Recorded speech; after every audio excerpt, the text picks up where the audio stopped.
एक सदगृहस्थ के लिए विवाह भी एक संस्कार है और उस संस्कार के माध्यम से वो अपनी पैतृक परंपरा को आगे बढ़ाने का कार्य करता है। इस सृष्टि की रचना, जीवन चक्र, ये सब इसी से जुड़ा हुआ है।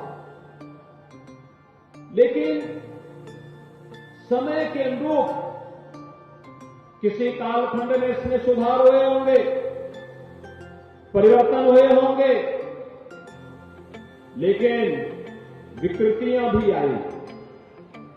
कहीं पे बहु विवाह की आई, कहीं पे बाल विवाह की आई, कभी दहेज प्रथा की आई, तलाक जैसी कुप्रथाएं आई।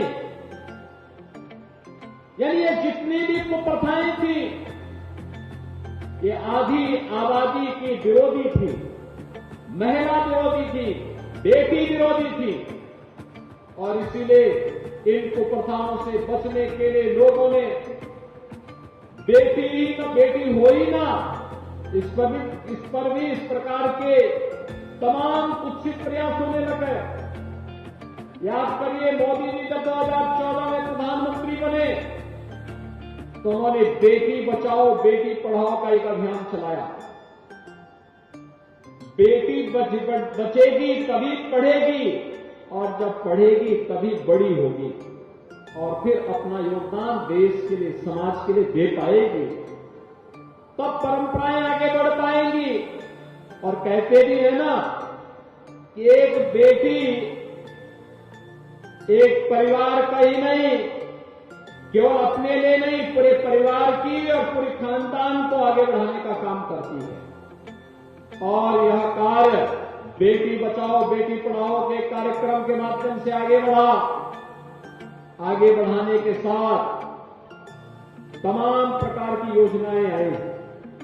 2017 में जब मुख्यमंत्री बना था, जब मेरे सामने समस्या आई थी कि बेटी को बचाने के लिए हमें क्या प्रयास करने चाहिए, पहला कार्यक्रम हमने लिखाया था कन्या सुमंगला योजना की। मुख्यमंत्री कन्या सुमंगला योजना, बेटी के जन्म लेने से लेकर के स्नातक तक की पढ़ाई के लिए सरकार उसको सहयोग करेगी, निःशुल्क शिक्षा के साथ साथ आर्थिक सहयोग देगी। और मुझे बताते हुए प्रसन्नता है, अब तक 17 लाख से अधिक बेटियों को हम लोग पैसा उपलब्ध करवा चुके हैं। 15,000 रुपये हर बेटी के हिसाब से पैसा जा रहा है।